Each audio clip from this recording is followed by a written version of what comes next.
उसको हमने converse of inscribed angle theorem बोला, लेकिन ये हेडिंग हमने मन से दिया है.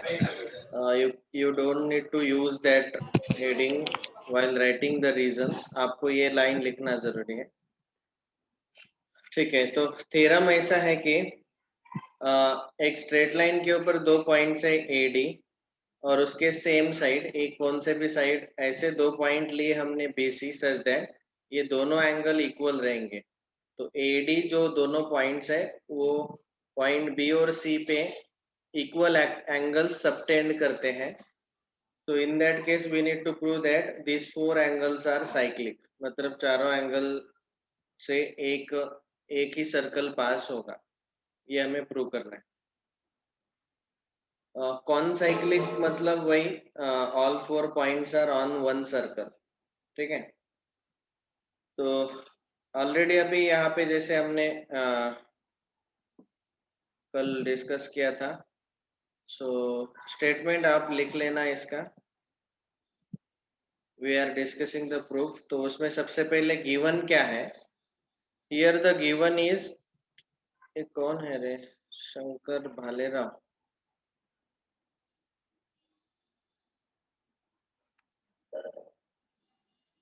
तो यहाँ पे लाइन AD के एक ही साइड पॉइंट B और पॉइंट C है.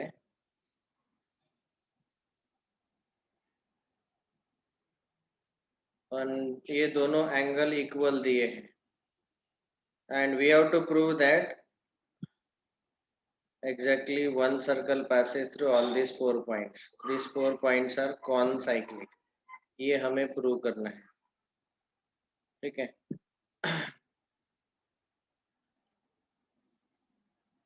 सो गिवन हम सबसे पहले ये लिख लेंगे कि points B and point C are on same side of line AD. Line AD के एक ही साइड ये दोनों पॉइंट्स है BC. हमें प्रूव करना है कि ये चारों points ABCD are concyclic. So points ABCD are concyclic. This we need to prove. अब इसका प्रूफ हम यहाँ पे क्या करेंगे, प्रूफ को डिस्कस करते हो. यहाँ पे इनडायरेक्ट मेथड से सॉल्व करना है. मतलब जो प्रूव करना है उसका उल्टा हम अज्यूम करेंगे कि ये चारों पॉइंट्स ABCD आर कॉनसाइक्लिक. हम अज्यूम करेंगे कि इसमें से 3 पॉइंट सर्कल पे आएंगे, क्योंकि जनरली किसी भी 3 नॉन कोलिनियर पॉइंट से एक सर्कल तो पास होता ही है. एक चौथा पॉइंट जो है ये पर्टिकुलरली C, उसको हम सर्कल के बाहर और सर्कल के अंदर लेके देखेंगे. आउटसाइड ऑफ सर्कल, एक्सटीरियर और इंटीरियर लेके देखते हैं तो हमें रॉन्ग रिजल्ट मिलेगा. और दोनों केस में रॉन्ग रिजल्ट मिलने के बाद हम बोलेंगे कि इसका मतलब C सर्कल के बाहर भी नहीं है, सर्कल के अंदर भी नहीं है, C is on the circle. ठीक है,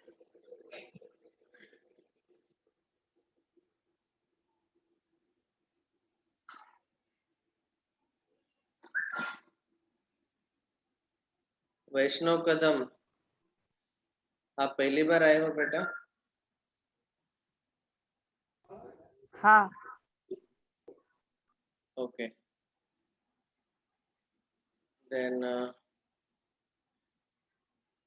मयूर दुधाटे, आप भी?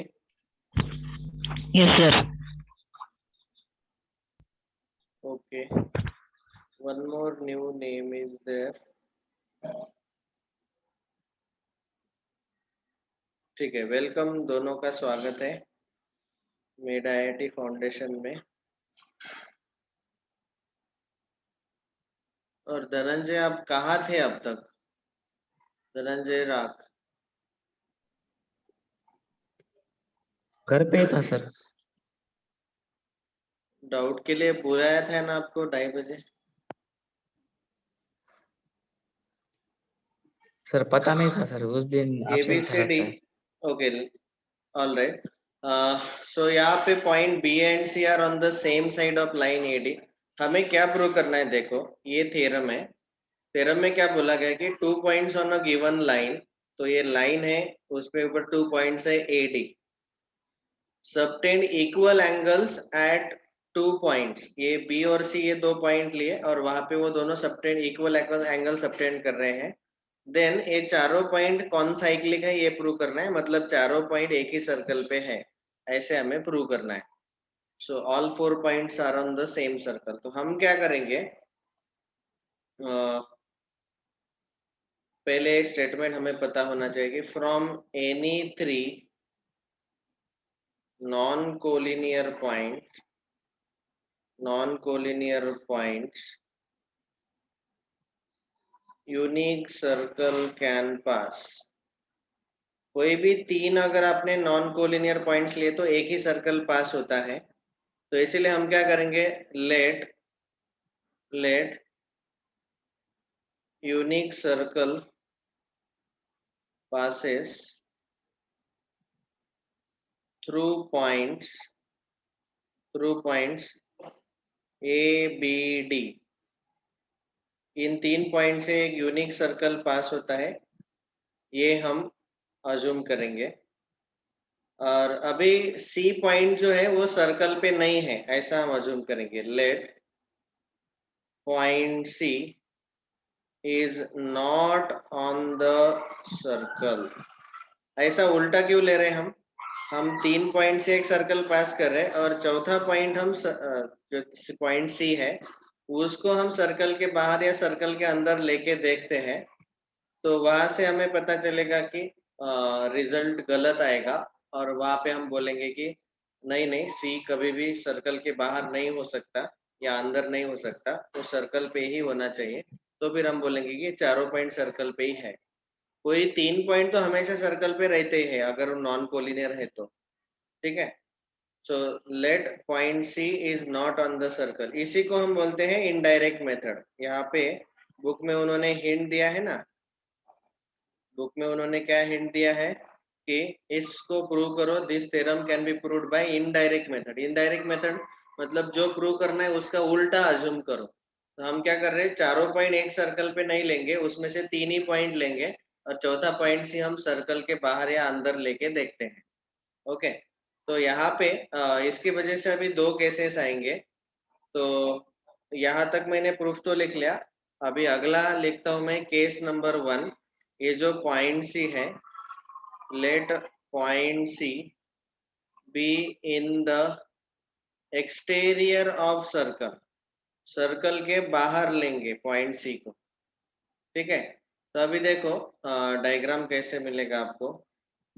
ये है हमारा लाइन एडी, ठीक है। यहाँ पे हम पॉइंट बी ले रहे हैं और पॉइंट सी यहाँ पे लेंगे और एक सर्कल ऐसा जा रहा है जो कि यहाँ पे पॉइंट बी लिया। एंगल ABD और एंगल ACD, ये दोनों एंगल हमें सेम दिए हुए हैं, ठीक है। अभी हम अज्यूम करते हैं कि ये जो AC है ये सर्कल को एक पॉइंट E में इंटरसेक्ट करेगा और इस ED को हम ज्वाइन करेंगे। तो यहाँ पे हम लिखेंगे construction, let AC intersect circle at point E and join ED को ज्वाइन करो। नाउ वी कैन से अभी यहाँ पे हम लिखेंगे इसका प्रूफ। केस 1 का प्रूफ हम लिख रहे हैं। केस 1 क्या है कि पॉइंट सी को हमने सर्कल के बाहर लिया, exterior of the circle. Case 2 लेंगे पॉइंट सी को सर्कल के अंदर। तो पहले बाहर लेके हम सॉल्व कर रहे हैं। श्योरली हम रॉन्ग कंक्लूजन पे पहुंच जाएंगे क्योंकि हमें जो प्रूव करना है वो है सी पॉइंट सर्कल पे ही रहना चाहिए, जहाँ पे पॉइंट ई है वहां पे। ओके, नाउ हम ऐसा बोल सकते हैं कि angle ABD and angle AED are inscribed in the same arc ABD. Arc ABD में ही ये दोनों एंगल एबीडी और एईडी इंस्क्राइब किए हुए हैं, तो इसकी वजह से हम बोल सकते हैं कि ये दोनों angle ABD will be congruent with angle AED. दोनों इक्वल क्यों होंगे? This is by which theorem? Inscribed angle theorem. Angles inscribed in the same arc are congruent. Inscribed angle theorem यहाँ पे हम रीजन नहीं लिखेंगे, यहाँ पे रीजन आएगा angles inscribed in the same arc are equal. Angles inscribed in the same arc are always equal. ये corollary है, तो सेम आर्क में इंस्क्राइब है इसलिए ये दोनों एंगल इक्वल आएंगे. ओके, ये हुआ पहला पार्ट. अभी ये दोनों एंगल्स इक्वल हैं और हमें दिया हुआ है कि ये जो एंगल एबीडी है it is congruent with angle ACD. यहाँ पे रीजन आएगा गिवन, दिया हुआ है. This is given to us already, तो गिवन में हमने लिखा नहीं यहाँ पे. Angle ABD is congruent with angle ACD. This is given to us. आप बुक में देखेंगे ये दोनों एंगल हमें इक्वल दिए हैं. सबटेंड इक्वल एंगल्स एबीडी और एसीडी इक्वल दिया हुआ है, तो इसीलिए हमने लिखा है ये दोनों गिवन. तो ये भी इसका लेफ्ट हैंड साइड एबीडी है, एंगल एबीडी, और इसका भी लेफ्ट हैंड साइड एबीडी है, दोनों सेम है. तो इसको हम बोलेंगे नंबर 1 और इसको बोलेंगे नंबर 2. और हम बोल सकते हैं कि फ्रॉम 1 and 2 ये दोनों इक्वेशन से राइट हैंड साइड इक्वल आएगा, angle AED equal to angle ACD. ठीक है, तो ये दोनों एंगल्स इक्वल आएंगे एईडी और एसीडी.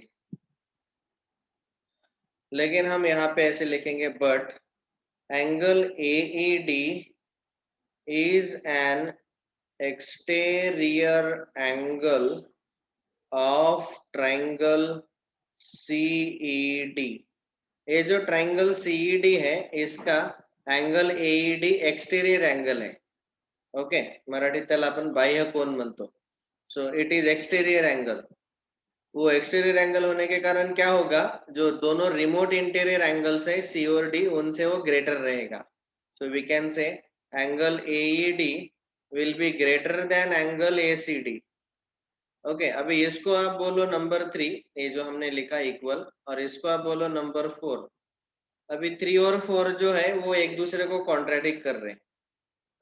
इसका रीजन लिखना रह गया. ये कहाँ से आया? This is which theorem?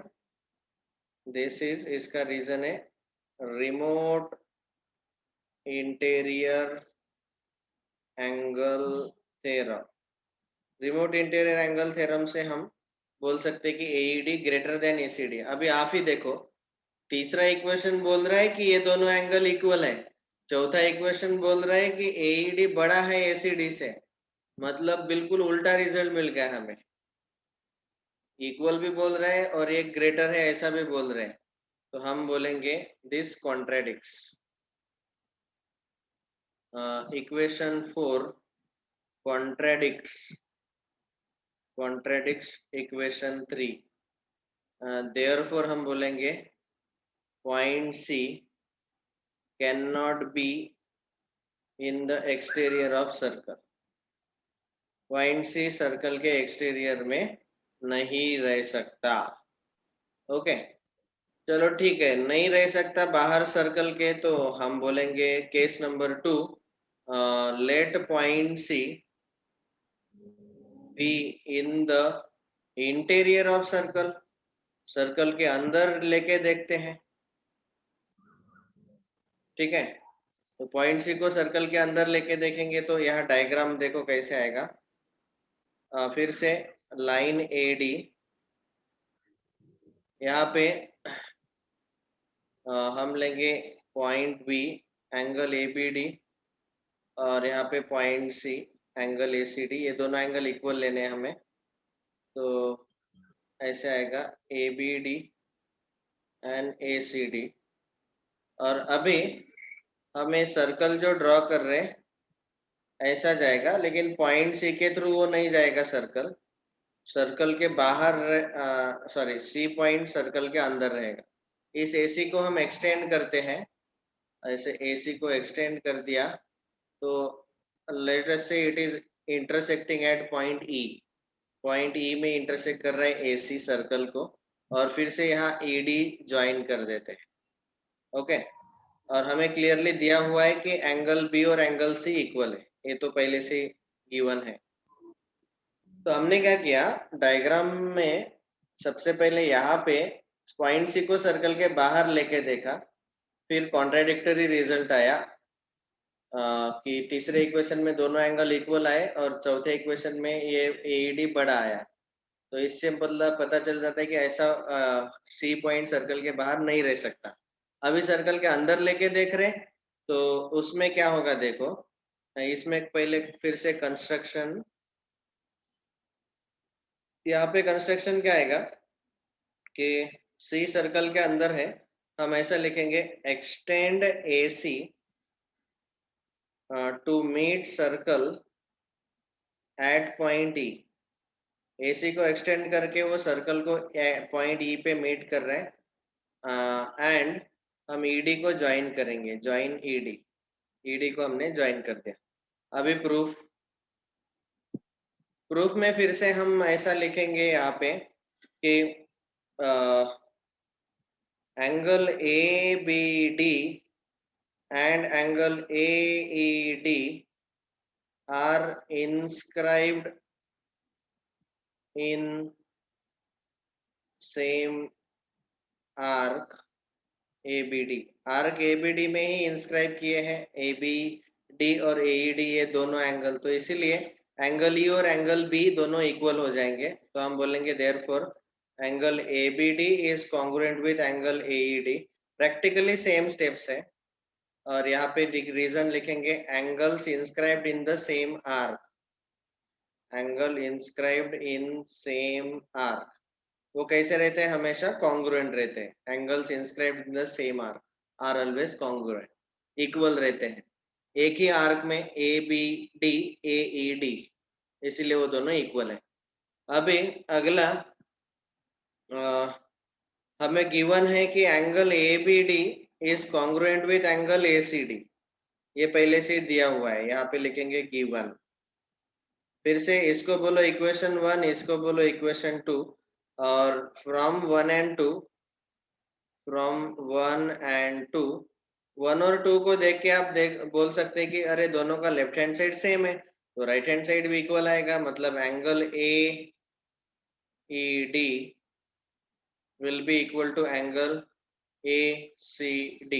इसको बोलो equation number 3। Almost same steps है, एक्सटीरियर जैसे ही है, बस थोड़ा डायग्राम बदल गया।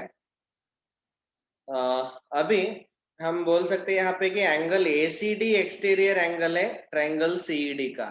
ये जो ट्रायंगल CED है, त्रिकोण CED जो है त्याचा हा ACD बाह्य कोण है। So angle ACD,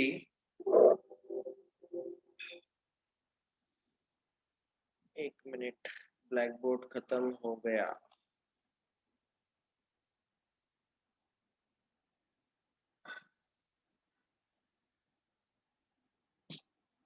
So we can say now,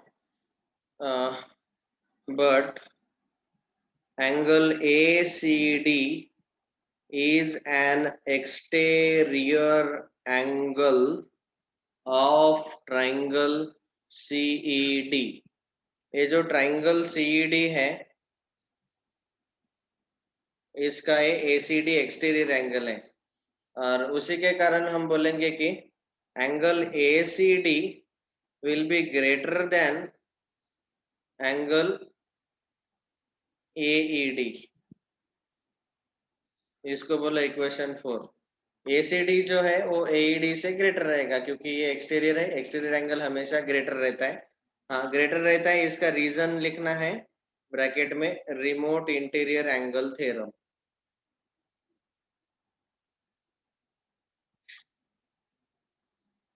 okay, हम ऐसा बोलेंगे कि इक्वेशन 4 कॉन्ट्राडिक्ट्स, क्योंकि क्या हुआ इक्वेशन 3 में ये दोनों एंगल इक्वल मिले, AED और ACD, और यहाँ पे ACD बड़ा मिला है, तो दोनों एक दूसरे को अपोज कर रहे, कॉन्ट्राडिक्ट कर रहे।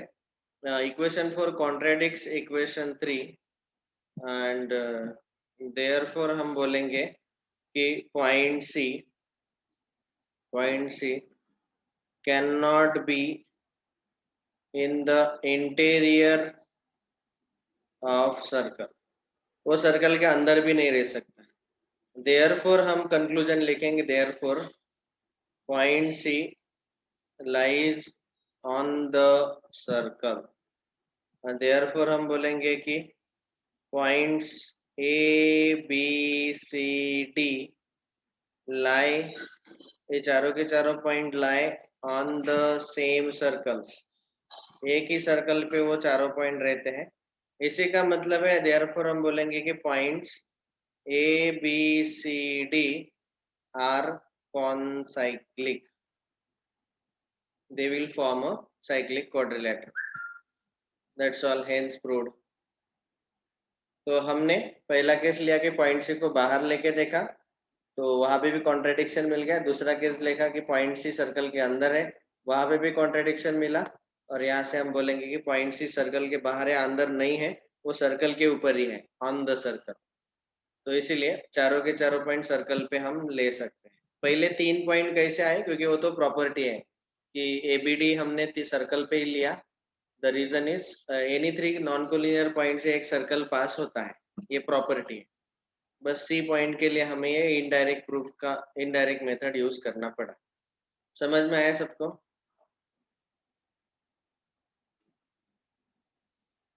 Is it clear to everyone?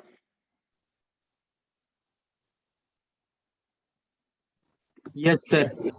समझ में आया क्या?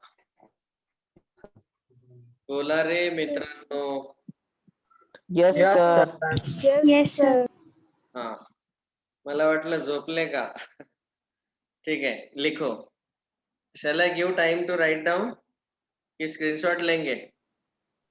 Sir, right. नोट सर लिख लेंगे। अभी लिख लो फिर, चलो नेक्स्ट। अभी इसके बाद 2 एक्टिविटीज हैं which are very important from point of view of exam। हर साल इन 2 एक्टिविटी के ऊपर क्वेश्चन आते हैं फॉर श्योर, कम से कम आपको 3 मार्क तो ऐसे ही मिल जाते हैं। So those 2 activities are given here, number 9 and number 10। of course ये आपको एक्टिविटी करके भी दिया हुआ है।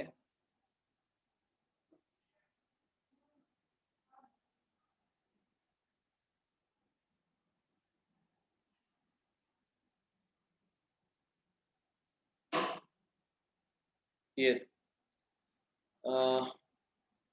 जब भी 2 कॉर्ड एक दूसरे को इंटरसेक्ट करते हैं, दिस वन, ये एक स्टेटमेंट है चौथा, और ये एक स्टेटमेंट है, ये थर्ड एग्जांपल, दिस वन। तो ये दोनों का प्रूफ के साथ हम डिस्कस करेंगे, बट अभी बस जस्ट मैं ओरली बता देता हूँ कि ये प्रॉपर्टी कौन से है, और आज प्रैक्टिस सेट आप स्टार्ट कर दो। देखो ये कंसेप्ट ऐसा है कि अगर 2 कॉर्ड एक दूसरे को सर्कल के अंदर ऐसे इंटरसेक्ट करते हैं एट पॉइंट E, तो उसकी वजह से टोटल अंदर ये 4 एंगल बनेंगे।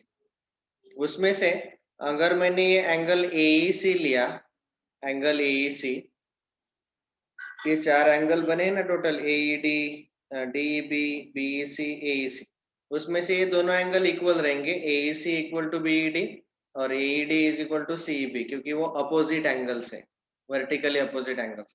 तो एंगल AEC का मेजरमेंट जो है, AEC ने जो आर्क इंटरसेप्ट किया, आर्क AC, और उसके अपोजिट एंगल ने जो आर्क इंटरसेप्ट किया, आर्क DB, इन दोनों का सम और सम का हाफ लेना है। वैसे एंगल CEB अगर निकालना है, तो इस CEB एंगल ने इंटरसेप्ट किया हुआ आर्क CB और इसके अपोजिट एंगल AED ने इंटरसेप्ट किया हुआ आर्क AD और आर्क CB, इन दोनों के मेजरमेंट का सम और उसका हाफ लेना है. This much is the measurement of angle CEB. ये प्रॉपर्टी सबको समझ में आया? इसका प्रूफ हम कल डिस्कस करते हैं. ओके, मतलब दो कॉर्ड एक दूसरे को इंटरसेक्ट करेंगे तो 4 एंगल मिलते हैं, उसमें से 2 अपोजिट एंगल इक्वल रहते हैं. तो angle AEC will be equal to half of sum of arc AC and arc DB, और angle CEB will be equal to sum of arc CB and arc AD. ऐसे. और अगर बाहर हम ले रहे ऐसे एक पॉइंट और उसकी वजह से 2 आर्क AC और BD आ रहे, तो एंगल BED का मेजरमेंट इन दोनों आर्क का सब्ट्रैक्शन रहेगा, आर्क BD माइनस छोटा आर्क AC. यहाँ पे आर्क BD बड़ा है, आर्क AC छोटा है. तो आज का होमवर्क है प्रैक्टिस सेट 3.4. ये दो प्रॉपर्टी का प्रूफ हम कल डिस्कस करेंगे. So please try to solve all the questions. पहले रिवाइज कर लेना सारे ये 10 कंसेप्ट और फिर